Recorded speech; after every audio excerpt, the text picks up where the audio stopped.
Welcome to PCN news. Palakollu senior YSRCP నాయకురాలు దేవత హైమావతి మరియు శ్రీనివాసరావులు టీడీపీలో చేరారు. వైఎస్ఆర్ పార్టీకి రాజీనామా చేసి తెలుగుదేశం పార్టీకి చేరిన సందర్భంగా వారికి తెలుగుదేశం కండువాలు కప్పి సాధారణంగా ఎమ్మెల్యే నిమ్మల రామానాయుడు పార్టీలోకి ఆహ్వానించారు. ఆయన మాట్లాడుతూ రాబోయే రోజుల్లో తెలుగుదేశం పార్టీని మరింత బలోపేతం చేయడానికి కృషి చేయాలని కోరారు. ఈ కార్యక్రమంలో తెలుగుదేశం నాయకులు గండేటి వెంకటేశ్వరరావు, పెద్దిశెట్టి బాబు, పీతల శ్రీను, జగ్గురోతు రాంబాబు తదితరులు పాల్గొన్నారు. ముఖ్యంగా ఎవరు రారు. అటువంటిది నేను పార్టీలో చాలా కష్టపడి పనిచేస్తే ఎటువంటి గుర్తింపు లేదు. అందులో విధి విధానాలు కూడా బాగాలేదు. గవర్నమెంట్ ఫామ్ అయ్యాక కూడా అందులో నేను కొనసాగలేదు, ఉండిపోయాను ఇంట్లో. ఎందుకంటే ఆ విధానాలు నాకు నచ్చక. అయితే ఒక 10 days బ్యాక్ గొడాల గోపి గారు వచ్చి నన్ను మళ్ళీ బతిలాడతాం. ఒక 10 days బ్యాక్ నేను మళ్ళీ బయటకు వెళ్ళాను. 4 years నుంచి ఇంట్లో ఉన్నదాన్ని. అయితే కానీ నాకు ఈ 10 days కూడా నేను ఆయన వెనకాల తిరిగాను. నాకు అసలు విధానాలు నచ్చలేదు అందులో నాకు. ఎందుకంటే నేను రామానాయుడు గారు ఎప్పటి నుంచో ఆయన ఫాలో అవుతాను, కానీ బయటకు రాలేదు తెలుగుదేశం పార్టీలో కలిపి. నాకు ఆయన అంటే బాగా అభిమానం. ఎందుకంటే ప్రతి ఒక్క మనిషికి అందుబాటులో ఉంటారు. ఎవరైనా చెప్పినా ఆయన ముందు పరిగెత్తుకు వెళ్తారు. నాకు ఆయన అంటే అభిమానంతో నేను ఈ పార్టీలోకి రావడం జరిగింది. ఈరోజు దేవతి హైమావతి గారు, అదేవిధంగా శ్రీనివాస్ గారు, మరి వీరిద్దరూ కూడా వైఎస్ఆర్సీపీ పార్టీకి రాజీనామా చేసి ఈరోజు తెలుగుదేశం పార్టీలో చేరుతున్నటువంటి సందర్భంగా శ్రీనివాస్ గారికి, హైమావతి గారికి ముందుగా హృదయపూర్వకమైనటువంటి ధన్యవాదాలు. జరగనున్న ఎన్నికలలో వైఎస్ఆర్సీపీ అభ్యర్థి గుడాల గోపికి ఫ్యాన్ గుర్తుకు ఓటు వేసి గెలిపించాలని ఆయన సతీమణి మంగతాయారు ప్రజలను అభ్యర్థించారు. గుడాల గోపి ఫ్యాన్ గుర్తుకు ఓటు వేసి గెలిపించాలని TTD board member Meka Sesha Babu, Gudala Gopi సతీమణి మంగతాయారు బగ్గేశ్వరం గ్రామంలో ఇంటింటి పాదయాత్ర చేసి ఓటర్లను అభ్యర్థించారు. ఈ కార్యక్రమంలో అనేక మంది నాయకులు, కార్యకర్తలు పాల్గొన్నారు.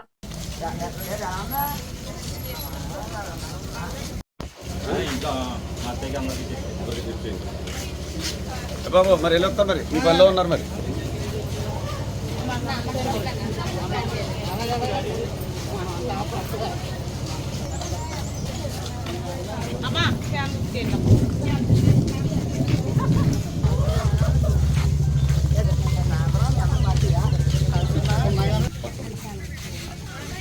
కొంచెం ఓకే.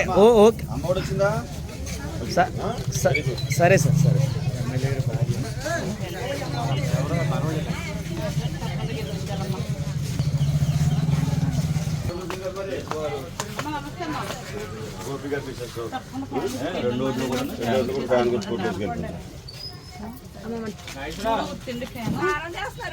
చెప్పమ్మా, 2 ఓట్లు చెప్పండి.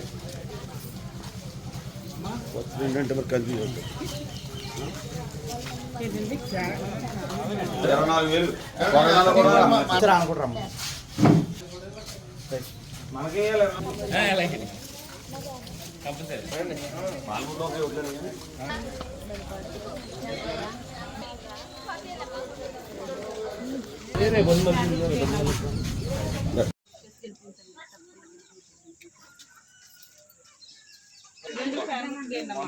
మనకి ఆపరేషన్ జరిగింది, రద్దీ కూడా పొందినట్టున్నామా. మళ్ళీ జగన్మోహన్ రెడ్డి గారు రావాలంటే ఫ్యాన్ గుర్తు కొట్టేయాలి.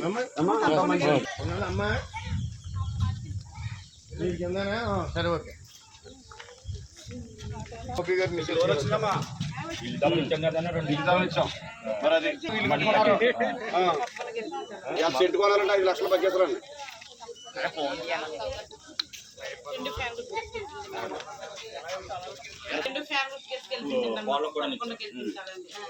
పర్లేదమ్మా, ఓకే మేడం.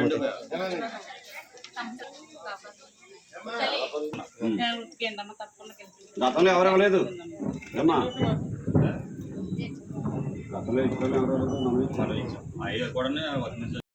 పాలకొల్లు రాష్ట్ర ప్రభుత్వంలో అమలు అవుతున్న సంక్షేమ పథకాలు ఎన్నికల కోడ్ ఉన్నప్పటికీ అమలు చేయాల్సిన బాధ్యత కేంద్ర రాష్ట్ర ప్రభుత్వాలపై ఉందని SC commission member Chellam Anand Prakash తెలిపారు. తన నివాసంలో పాత్రికేయులకు సమావేశం ఏర్పాటు చేసి మాట్లాడారు. ఎన్నికల కమిషన్ కు విస్తృత అధికారులు ఉన్నప్పటికీ పేదలకు విద్యుత్ సంబంధించిన పథకాలు ఆపే అధికారం లేదని అన్నారు. ప్రశాంత వాతావరణం నడిపించడం కోసం ఏర్పడినటువంటి కమిషన్. అయితే ఇవాళ ప్రజల అపోహ ఏంటంటే ఏకపక్షంగా వ్యవహరిస్తుంది, అధికార పక్షం అంటే కేంద్రంలో అధికార పక్షానికి కొమ్ము కాస్తుందని ప్రజలు అనుకునేది వాళ్ళ ఈ రాష్ట్రంలో జరుగుతున్న పరిస్థితి చూస్తుంటే అర్థమవుతూ ఉంది. ఉదాహరణకి ఈ రాష్ట్రంలో ఆన్గోయింగ్ స్కీమ్స్ ఉన్నాయి, లైక్ విద్యా దీవెన, వసతి దీవెన, రకరకాల పథకాలు అమలు చేస్తుంది ప్రభుత్వం. వీటిని కూడా ఆపండి అనేటటువంటి మాట ఏదైతే ఉందో, ఎలక్షన్ కమిషన్ వారు చెప్పడం ఏదైతే ఉందో, ఇది రాజ్యాంగానికి విరుద్ధంగా మాకు అనిపిస్తూ ఉంది. ఎస్సీ కమిషన్ సభ్యుడిగా ఇప్పుడు పెట్టిన పథకాలు కాదు అవి. పేద ప్రజల కోసం, మరి ముఖ్యంగా బడుగు బలహీన వర్గాల కోసం, దళితుల కోసం పెట్టినటువంటి విద్యా దీవెన, వసతి దీవెన. మాకు ఇది ఎప్పుడైతే ఎలక్షన్ కమిషన్ చెప్పిందో అప్పటి నుంచి మా కమిషన్కి వందలాది ఫోన్లు వస్తూ ఉన్నాయి. అన్న మాకు ఇది ఆగిపోయిందట, మా కాలేజీలో టీసీలు ఇవ్వట్లేదు, మా కాలేజీలో ఇబ్బంది పెడతా ఉన్నారు మేనేజ్మెంట్ అని చెప్తా ఉన్నారు. ఇది మంచిది కాదని మా యొక్క భావన.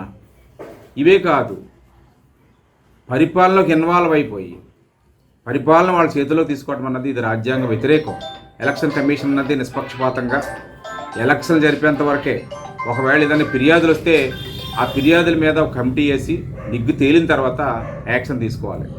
అలా కాకుండా రాత్రికి రాత్రే ఒక అరగంటలో ఫిర్యాదు ఇస్తే మరొక అరగంటలో మరి కార్యాచరణకు వచ్చేస్తూ ఉంది. ఇది కరెక్ట్ కాదు.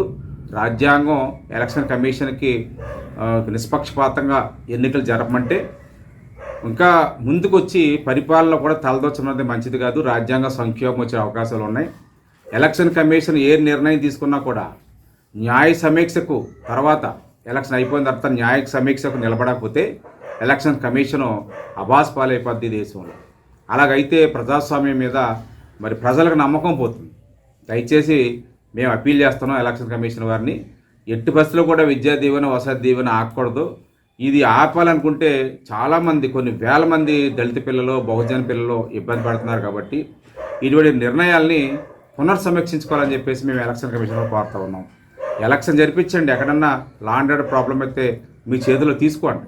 అంతేగాని ఈ రాష్ట్ర డీజీపీని క్షణాల్లో మార్చేయటం, ఈ రాష్ట్రంలో ప్రధాన పరిపాలన అధికారిని వెంటనే మార్చేయడం అన్నది కరెక్ట్ కాదు. ఈ ప్రభుత్వాలు ఉన్నాయి, ఇక్కడ ఇంకా ప్రభుత్వాలు పోలేదు. అలాగ అనుకున్నప్పుడు మరి ప్రభుత్వాలు సస్పెండ్ చేసి ఎలక్షన్స్ రావాలి. అలా కాకుండా రాజ్యాంగం ఏం చెప్తుంది, పీరియడ్ అయ్యేంత వరకు కూడా ప్రభుత్వాలు కొనసాగుతాయి. అంటే దాని అర్థం ఏంటి, వాళ్ళకి అధికారాలు ఉంటాయని. అంతేగాని అధికారాలు పక్కన పెట్టేసి పరిపాలన సాగడం కాదు. కొత్త పథకాలు ఏమీ చెప్పకూడదు. ఓటర్లని ప్రలోభితం చేసేటటువంటి పథకాలని చెప్పకూడదు, రెండు మాటలు తప్ప ప్రభుత్వాలు పక్కన పెట్టమని మాత్రం రాజ్యాంగం చెప్పలేదు. కానీ ఇవాళ ఈ రాష్ట్రంలో ఈ విధంగా ఉంటే మిగతా రాష్ట్రాల్లో వ్యత్యాసం ఉంది. ఎలక్షన్ కమిషన్ ఉదాహరణకి తెలంగాణలో రైతు భరోసా ఇస్తూ ఉన్నారు, రకరకాల పథకాలు అక్కడ అమలు జరుగుతున్నాయి. మరి అక్కడ అడ్లైనటువంటి ఎలక్షన్ కమిషన్కి ఇక్కడ ఏంటని చెప్పేసి మేము ప్రశ్నిస్తున్నాం. కమిషన్ మెంబర్గా మాకు కూడా స్వయం ప్రతిపత్తి ఉంది, మేము కూడా రాజ్యాంగ వ్యవస్థలో ఉన్నాం. కానీ రాజ్యాంగ పరిధి దాటి ప్రవర్తిస్తే మాత్రం మరి దాని మీద జ్యుడిషియల్ రివ్యూకి వెళ్ళేటట్టు అవకాశాలు ఉంటాయి ప్రభుత్వాలు. ఇది గమనించాలని, ఎక్కడైనా ఇబ్బంది ఉంటే ఎలక్షన్ కమిషన్ తలదొరచవచ్చు, ఫిర్యాదుని 4-3 కమిటీలు చెప్పవచ్చు. కానీ వెంటనే ఒక అరగంటలో డెసిషన్ తీసేసుకుని ప్రజల్లో అవహేళనకి గురి కాకూడదు. ఎలక్షన్ కమిషన్ యొక్క పవిత్రతను కాపాడాలి. రాజ్యాంగం ఏదైతే మంచి ఉద్దేశంతో మరి కమిషన్కి ప్రతిపత్తి ఇచ్చిందో, స్వయం ప్రతిపత్తి ఇచ్చిందో ఆ విధంగా ముందుకెళ్ళాలి తప్ప ఇది ప్రజల్లో చులకనైపోకూడదు. అలా చులకనైపోతే ప్రజాస్వామ్యం మరి ఇబ్బంది పడుతుంది, ప్రజలు ఇబ్బంది పడతారని చెప్పి తెలియజేస్తూ, ఏది ఏమైనా సరే పరిపాలన యంత్రాంగాన్ని మరి పక్కన పెట్టకూడదు. ఇది రాజ్యాంగం యొక్క చెప్తా ఉంది. పరిపాలన యంత్రాంగాన్ని పక్కన పెట్టేసి ఎలక్షన్ కమిషన్ కనుక చేతుల్లో తీసుకుంటే ఇది ప్రజాస్వామ్యం అనబడదని చెప్పేసి తెలియజేస్తూ, వెంటనే విద్యా దీవెన కానీ, వసతి దీవెన కానీ, లేకుంటే ఏదైతే పథకాలు ఆపాలనుకుంటుందో ఎలక్షన్ కమిషను అది కరెక్ట్ కాదని చెప్పి, ఆన్ గోయింగ్ స్కీమ్స్ అడ్డంకులు కల్పించకూడదని చెప్పి నేను ఒక రాజ్యాంగ ప్రతిపత్తి కలిగినటువంటి ఒక కమిషన్ మెంబర్గా, ఒక న్యాయవాదిగా నేను ఎలక్షన్ కమిషన్ని నేను రిక్వెస్ట్ చేస్తానని చెప్పి తెలియజేస్తూ నమస్కారం, సెలవు తీసుకుంటా ఉన్నా. మనపాలకొల్లు మనరామానాయుడు కార్యక్రమంలో భాగంగా లంకల కోడేరులో పాదయాత్ర నిర్వహించారు. లంకల కోడేరు గ్రామంలో ఎమ్మెల్యే రామానాయుడు ఇంటింటి పాదయాత్రకు అశేష ప్రజాస్పందన లభించింది. నాయకులు, కార్యకర్తలు పాల్గొన్నారు.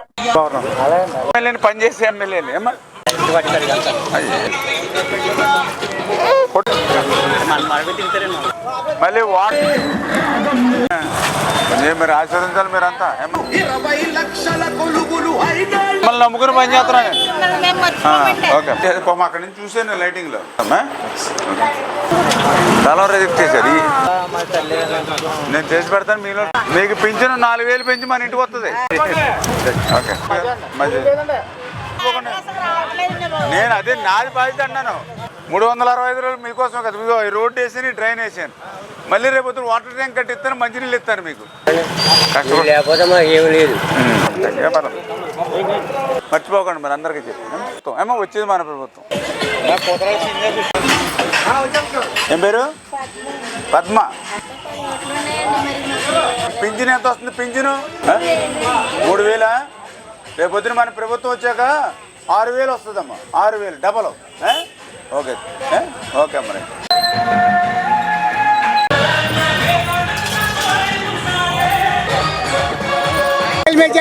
Okay okay తిరగక్కర్లేదు.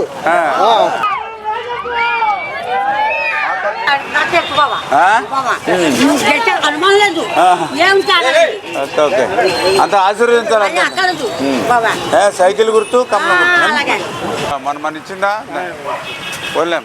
నెక్స్ట్ మళ్ళీ మన ప్రభుత్వం రావాలి. ఇంకా మంచి పెద్ద బండి ఏదైనా బ్యాటరీ ఇవ్వాలి. ప్రచారంలో వేగం పెంచిన ముదునూరి ప్రసాదరాజు అడుగడుగున జననీరాజనాలు. మరోసారి ప్రతి గడప తొక్కి చేసిన అభివృద్ధి వివరిస్తూ జరగబోయే ఎన్నికలలో 2 ఓట్లను ఫ్యాన్ గుర్తుపై వేసి ఆశీర్వదించమని కోరిన ముదునూరి ప్రసాదరాజు నరసాపురం మండలం కొప్పర్రు పంచాయతీ మంగళగుంటపాలెం గ్రామంలో ప్రజా ఆశీర్వాద ఎన్నికల ప్రచారంలో పాల్గొన్న ముదునూరి ప్రసాదరాజు.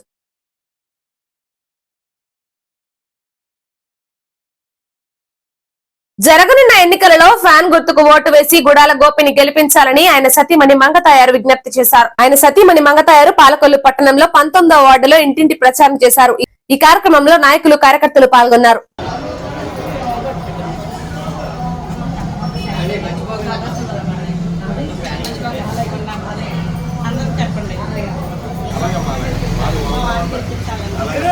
మర్చిపోతుంది 2 ఓట్లు కూడా ఫ్యాన్ గేయండి సార్. ఒక్కసారి అవకాశం ఉంది అన్నగారికి.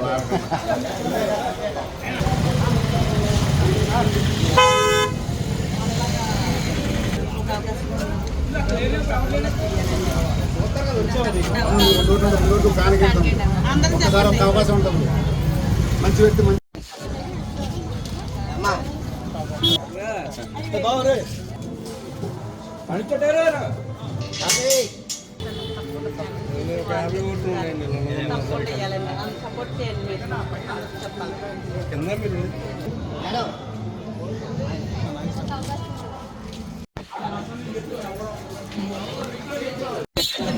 తప్పకుండా గెలిపించాలి.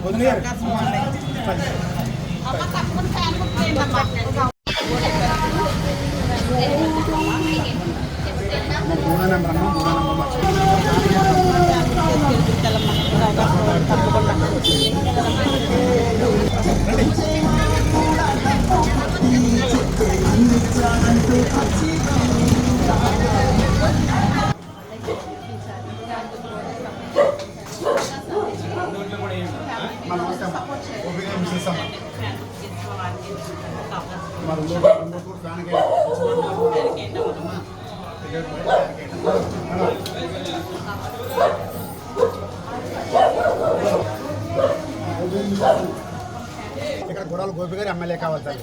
తప్పనిసరిగా మట్టికి 2 ఓట్లు కూడా ఫ్యాన్ గేయండి అమ్మా.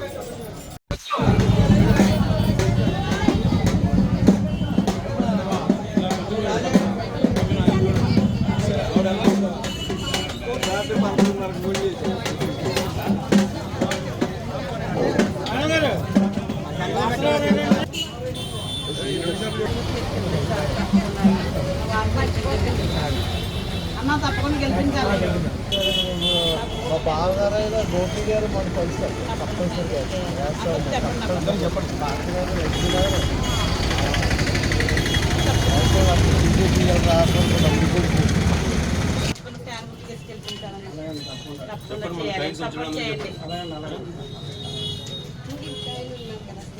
బీజేపీ అందరూ సపోర్ట్ చేయాలండి.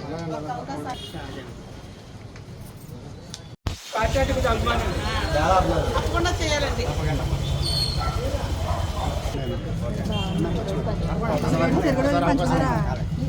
అసంఘటిత కార్మికులకు 360 రోజులు పని కల్పించడంతో పాటు వారి సంక్షేమం కోసం కృషి చేస్తామని ఎమ్మెల్యే నిమ్మల రామానాయుడు తెలిపారు. కాంక్రీట్ కార్మికులకు ఆయన కార్యాలయంలో సంఘీభావం తెలిపి సందర్భంగా మాట్లాడారు. నిమ్మల రామనాయుడు గారి నాయకత్వం, నిమ్మల రామన్ గారి నాయకత్వం, జై చంద్రబాబు. కష్టం మీద ఆధారపడినటువంటి మీరు కూడా ఈరోజు మరి ఆ పనిని సైతం మానేసి ఈరోజు ఈ యొక్క కార్యాలయానికి వచ్చి నాకు సంఘీభావం తెలియజేసినందుకు మరి మీ అందరికీ కూడా పాదాభివందనాలు మీ అందరికి కూడా తెలియజేస్తున్నానని చెప్పి ముందుగా తెలియజేసుకుంటూ మరి ఇక కాంక్రీట్ కార్మికులకు సంబంధించి ఈ యొక్క జగన్మోహన్ రెడ్డి వచ్చిన తర్వాత మొదటి 2 సంవత్సరాలు అసలు పనులే లేనిటువంటి పరిస్థితి ఈ జగన్మోహన్ రెడ్డి పాలనలో చూసాం. మరి ఆ రకంగా ఇసుక కొరత 2 సంవత్సరాలు పనులు లేవు. తర్వాత మళ్ళీ కోవిడ్ వచ్చి లాక్డౌన్తో మళ్ళీ అప్పుడు కూడా పనులు లేక ఒక రకంగా జగన్మోహన్ రెడ్డి పాలనలో మరి 3-4 సంవత్సరాలు పనులు లేక మీరు పడ్డటువంటి ఇబ్బందులు కష్టాలు అన్నీ కూడా నాకు గుర్తున్నాయి. మరి ఆ రకంగా ఇసుకను అందకుండా మీకు పనులు నిలిపేసి ఇటు అంటే ఎవరైతే కాంక్రీట్ కార్మికులు కానీ టైల్స్ వేసేటువంటి వాళ్ళు కానీ మార్బుల్ వేసేటువంటి వాళ్ళు కానీ తాపీ మేస్త్రులు కానీ వడ్రింగ్ మేస్త్రులు కానీ పెయింటర్స్ కానీ వీళ్ళందరూ కూడా మీరు ఇబ్బందులు పడ్డారు ఈ జగన్మోహన్ రెడ్డి వల్ల. మళ్ళీ కోవిడ్ టైంలో పనులు లేక మళ్ళీ అప్పుడు ఇబ్బంది పడ్డారు స్థితి. అంటే ఇట్లా అడుగడుగునా కూడా మొదటి 2 సంవత్సరాలు ఇసుక లేకుండా మళ్ళీ 2 సంవత్సరాలు కోవిడ్తో పనులు లేకుండా మరి చాలా ఇబ్బందులు చాలా కష్టాలు పడ్డారు. అంచేత రేపు రాబోయేటువంటి మన ప్రభుత్వంలో మీకు పనులకు లోటు లేకుండా 365 రోజులు 24 గంటలు మీకు ఉచిత ఇసుక అందించి పూర్తి పనులు ఇచ్చేటువంటి బాధ్యత మా ప్రభుత్వాన్ని మన ప్రభుత్వాన్ని అని చెప్పి మీ ద్వారా తెలియజేసుకుంటూ ఉన్నాం. ఇంట్లో ఎంతమంది సభ్యులుంటే అందరికీ కూడా చంద్రన్న బీమా చేసి 10 లక్షల రూపాయలు చంద్రన్న బీమా ఇచ్చి ఆ కుటుంబానికి అండగా తోడుగా భరోసా ఇచ్చే బాధ్యత మన ప్రభుత్వం తీసుకుంటుంది. తెలుగుదేశం జనసేన బీజేపీ ప్రభుత్వం అని చెప్పి ఈ సందర్భంగా మీ అందరికీ కూడా తెలియజేసుకుంటూ మరి ఇప్పుడే చెప్తూ ఉన్నారు ఏదైనా ఒక యూనియన్ మీటింగ్లు పెట్టుకోవడానికి మాకు ఎక్కడా కూడా ఒక హాల్ కానీ లేదంటే స్థలం కానీ లేదని కూడా చెప్తూ ఉన్నటువంటి పరిస్థితి. అంచేత మీలాంటి పేదలు ఎవరైతే ఉన్నారో బడుగు బలహీన వర్గాలు ఎవరైతే ఉన్నారో వాళ్ళకి సేవ చేయవలసిన బాధ్యత మా మీద కూడా ఉంది. ఖచ్చితంగా రేపు రాబోయేటువంటి మన ప్రభుత్వంలో ఎక్కడో ఒక చోట ఒక సైట్ ఇచ్చి అక్కడ మీ యూనియన్ బిల్డింగ్ నిర్మాణం చేసి మీకు ఇచ్చేటువంటి బాధ్యత నేను తీసుకుంటానని చెప్పి మీ అందరికీ కూడా తెలియజేసుకుంటూ ఉన్నా. బీజేపీ టీడీపీ జనసేన కూటమికి ప్రభాస్ ఫ్యామిలీ మద్దతు.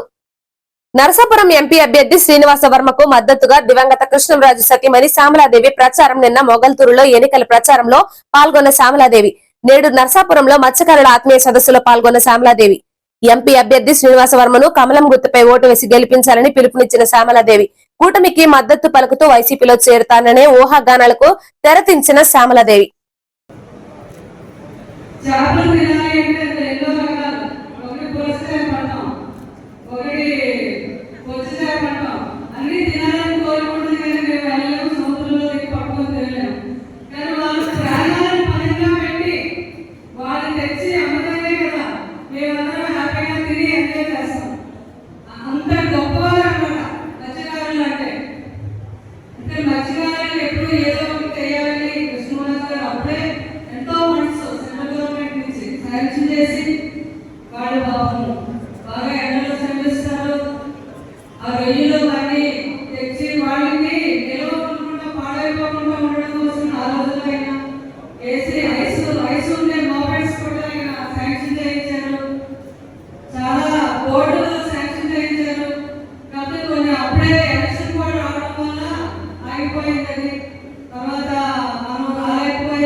చేయాలి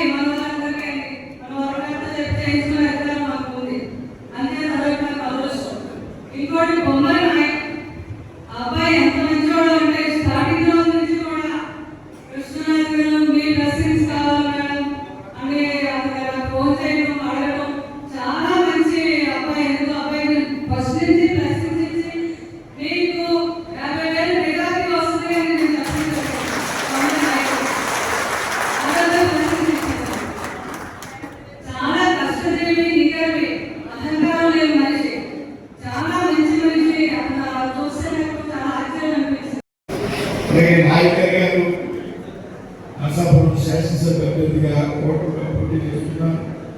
నాయకర్ గారు నేను కూడా చాలా కాలం నుంచి మిత్రులు, దాదాపు 30 సంవత్సరాల నుంచి మిత్రులు.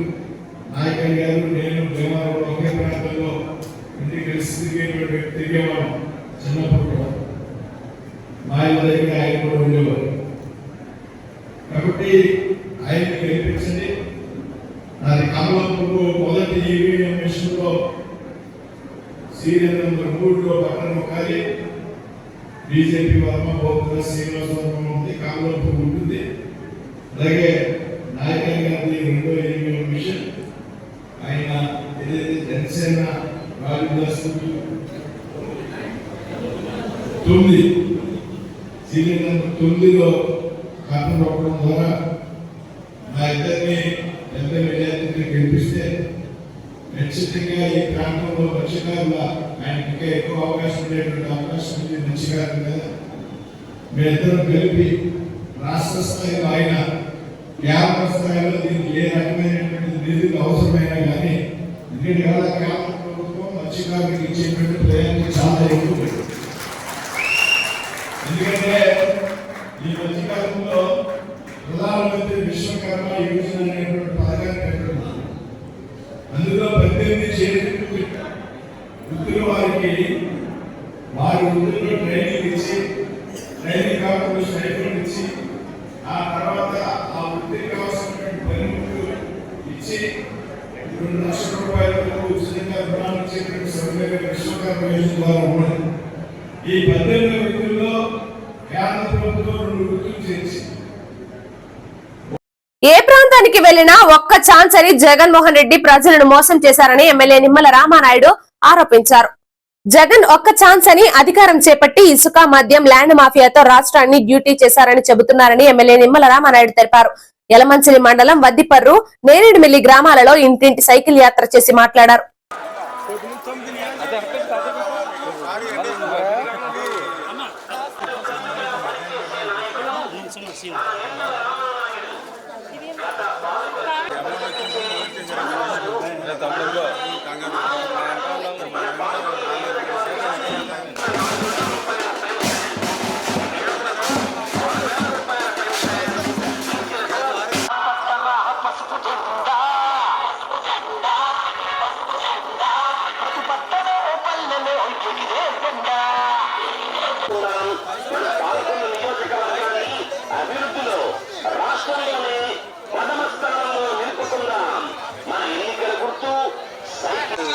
పాలకొల్లంటేనే రామానాయుడు.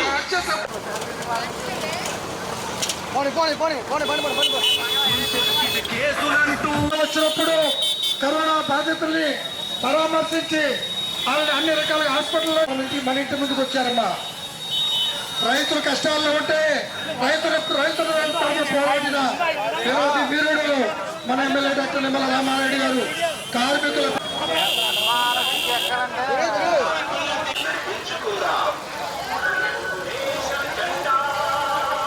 ఫ్యామిలీ మన నిమ్మల రామారెడ్డి గారు మొన్న ఇటీవలనే మన రామానాయుడు గారు సతీమణి భార్య గారు మెస్కల్ దగ్గర ఉన్న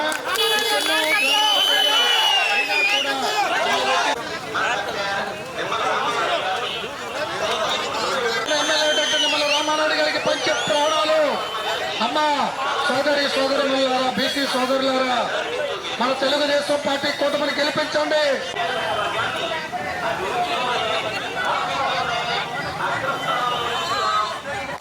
సైకిల్ తొక్కుకుంటూ అదిగో రండి, బయటకు రండి ఒకసారి. అమ్మా రండి, ఒకసారి బయటకు రండి. సైకిల్ వెనకాల సైకిల్ మీద వస్తున్నారు మన ఎమ్మెల్యే గారు డాక్టర్.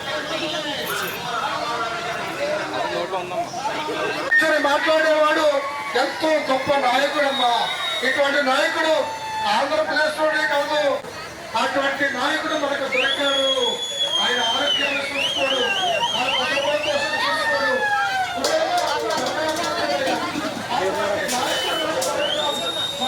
అమ్మ సోదరి మళ్ళారా, అడిగే నాయకుడు మన నిమ్మల రామారెడ్డి గారు.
మన పాలకొల్లు మన రామానాయుడు ఇంటింటికి పాదయాత్రలో ఈరోజు ఒద్దిపర్రు అదేవిధంగా మరి నేరేడుమిల్లి గ్రామాలు తిరుగుతున్నప్పుడు ఈవేళ ప్రజలందరూ కూడా ఒకటే చెప్తూ ఉన్నారు, ఒక్క ఛాన్స్ అని అధికారంలోకి వచ్చి మా జీవితాలంతటినీ కూడా జగన్మోహన్ రెడ్డి ముంచేశాడు.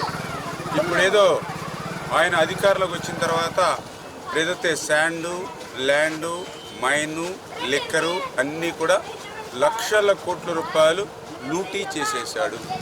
ఇంకా తప్పు జారి ఇంకొకసారి కనుక ఆయన అధికారంలోకి వస్తే ప్రభుత్వ పరంగా లూటీ చేయడానికి అన్నీ ఖాళీ అయిపోయినాయి కాబట్టి ఇంకా ప్రభుత్వ ఆస్తులు లేవు కాబట్టి ప్రైవేట్ ఆస్తుల మీద జగన్మోహన్ రెడ్డి కన్నుపడి ల్యాండ్ టైటిలింగ్ యాక్ట్ అని కొత్తగా ఈయన యాక్ట్ తీసుకొచ్చాడు. మరి ఈ తప్పు జారి మళ్ళీ ఒక అవకాశం కనుక ఈయనకి ఇస్తే మరి ఆ ల్యాండ్ టైటిలింగ్ యాక్ట్ అమలు చేసుకుని ప్రజల యొక్క ప్రైవేట్ ఆస్తులు తరతరాలుగా సంపాదించుకునేటువంటి ఆస్తులు అంటే అది పేదవాడైనా మధ్యతరగతి వాడైనా ఇంకొకరైనా వాళ్ళ భూముల మీద కానీ వాళ్ళ ఇళ్ళ మీద కానీ వాళ్ళ స్థలాల మీద కానీ వాళ్ళ పొలాల మీద కానీ అన్నిటి మీద కూడా సమస్తమైన హక్కులు కూడా జగన్మోహన్ రెడ్డి ఆయన చేతుల్లోకి ఈ ల్యాండ్ టైటిలింగ్ యాక్ట్ ద్వారా. నరసాపురం మండలం వేములదేవి వెస్ట్ గ్రామంలో ప్రజా ఆశీర్వాద ఎన్నికల ప్రచార కార్యక్రమంలో నరసాపురం నియోజకవర్గ అసెంబ్లీ అభ్యర్థి ముదునూరి ప్రసాదరాజు గారి తనయులు ముదునూరి శ్రీకృష్ణంరాజు మరియు అల్లుడు అడ్డూరి అనిర్విన పాల్గొన్నారు.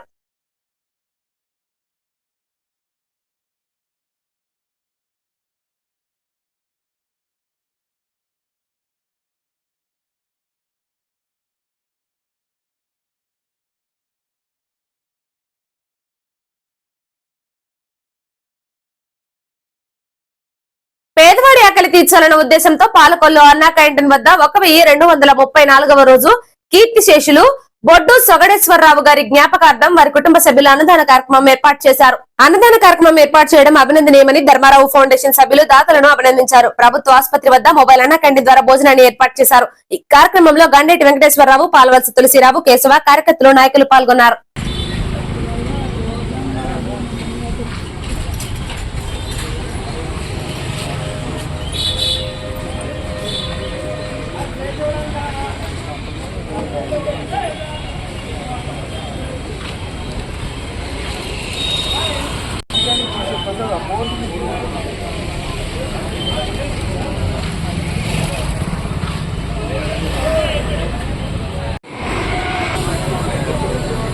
పేదల ఆకలి తీర్చడం కోసం నిర్వహిస్తున్నటువంటి ఈ పవిత్ర కార్యక్రమం ఈ రోజున 1234వ రోజుకి చేరుకుంది. ఈ కార్యక్రమానికి దాతల సంపూర్ణ సహాయ సహకారంతో ఈ నిర్విఘ్నంగా సాగుతుంది. ఈరోజు మన దాతలు ఎవరంటే కీర్తిశేషులు బొడ్డు సొగడేశ్వరరావు గారి జ్ఞాపకార్థం సందర్భంగా వారి కుటుంబ సభ్యులు స్వగ్రామం విజయవాడ ఈ ఏర్పాటు చేయడం జరిగింది. సొగడేశ్వరరావు గారి ఆత్మకు శాంతి చేకూరాలని, వారి కుటుంబ సభ్యులకు ఇటువంటి అన్నదానం చేసేటువంటి శక్తి, సామర్థ్యాలు, అష్ట ఐశ్వర్యాలు ఆ భగవంతుడు ఇవ్వాలని చెప్పేసి మనసావాచ కోరుకుంటూ ఈ కార్యక్రమాన్ని ప్రారంభించవలసిందిగా మా నాయకులు కోరుతున్నాం.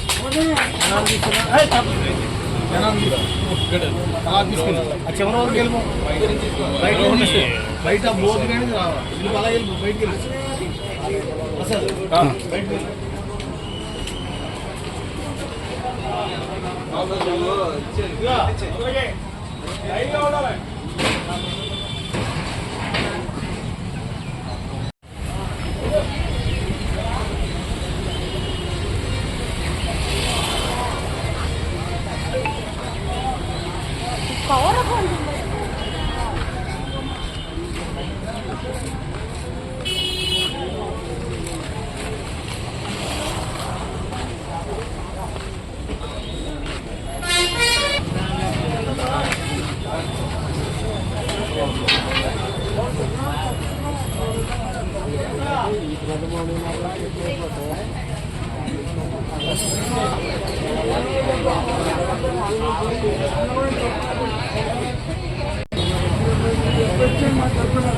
ఇంతటితో ఈ వార్తలు సమాప్తం. నమస్కారం.